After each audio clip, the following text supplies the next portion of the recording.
మమ్మల్ని గుర్తించినందుకు మీకు ధన్యవాదాలు. మమ్మల్ని పట్టించుకోవట్లే సమాజం. పెద్ద ప్రత్యేకించి ఇంట్రడక్షన్ బేస్ వస్తుంది కదా అని బేస్లెస్ మాటలు మాట్లాడదాన్ని.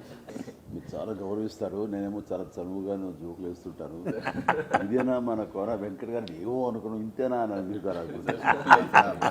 బట్ ట్రైలర్ బ్యాండ్ మేళం చూస్తున్నంతసేపు ఇది చాలా fun oriented film, very youth loving film లాగా నాకు అనిపిస్తుంది. బయట అక్కడక్కడ సోషల్ మీడియాలో వీళ్ళు చేసే డాన్స్లు ఇవన్నీ కూడా కనపడుతున్నాయి. ఎవరికి తెలియదు అంటున్నారు, చూస్తూనే ఉంటాను.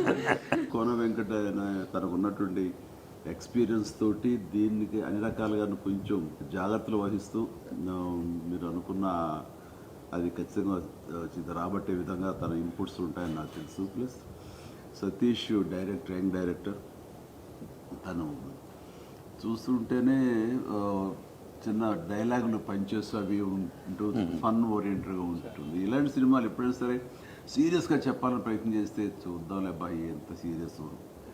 బాగుంది, ట్రైలర్ బాగుంది. అండ్ 26 మార్చ్ వీళ్ళందరికీ నేను ఆల్ ది వెరీ బెస్ట్ చెప్తాను.